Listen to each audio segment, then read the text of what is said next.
So, are you like the Lone Ranger when it comes to dieting and wanting to lose weight? That is, do you feel the need to do it on my own? I don't need any help.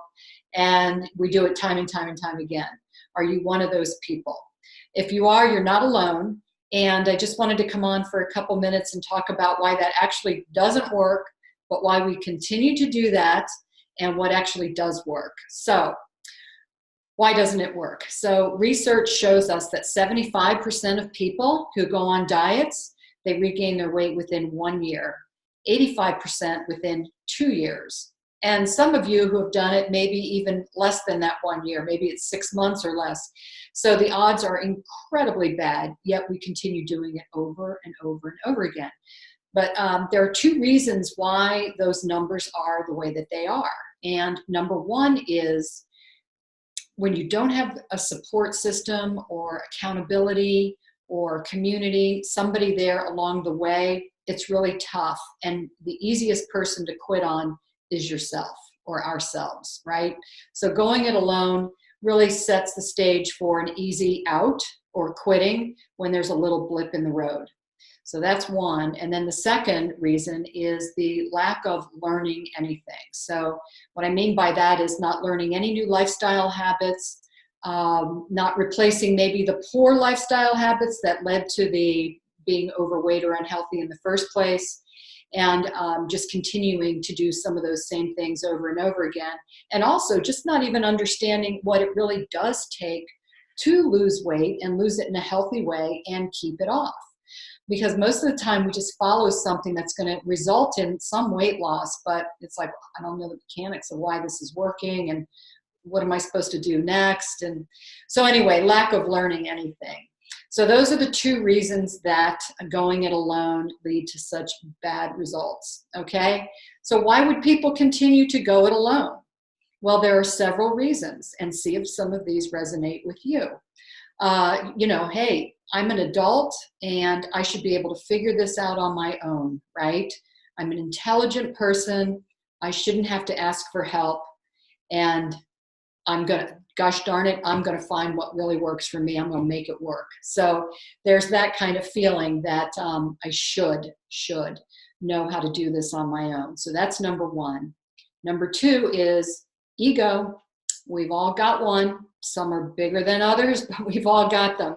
So our ego will tell us, maybe subconsciously, hey, you can do this on your own. If you have to ask for help, that means you're maybe not as good and somebody's better than you or smarter than you. And our ego doesn't like that. So that's another one.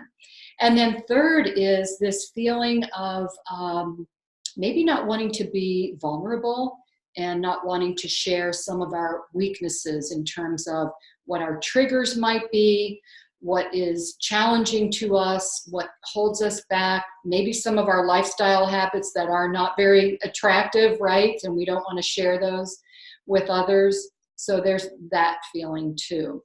So those are just three reasons why most people will tend to go it alone.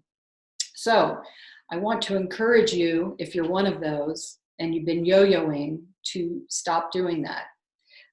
One reason to stop doing that is every time you do go on a diet, lose some weight, regain weight, when you regain the weight, you're regaining body fat. You're not gaining muscle mass. So what happens?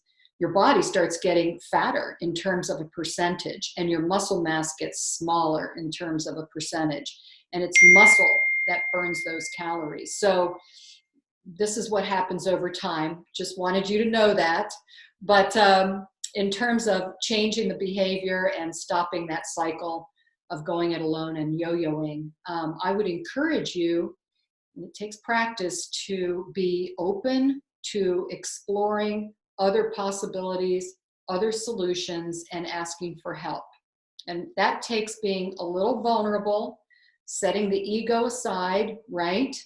And being open to a new way and being accountable. Most of us adults, we don't want to really be accountable. We did that when we were kids, right? We don't want to do that as adults, but it really does help. And most people who are achievers in this world and in this country have mentors or have an accountability source, that helps them along their way. So again, I encourage you to step out of the comfort zone, do something different, change the dynamic, and be accountable. And keep this in mind too. The Lone Ranger has Tonto, or had Tonto, and Batman had Robin, right? So they had their support team, and so you can too. Anyway, hope that's helpful and gives you something to think about. And thanks for tuning in for a couple minutes. And as always, I'll wish you a happy and healthy rest of your day as well as your week. Thanks so much.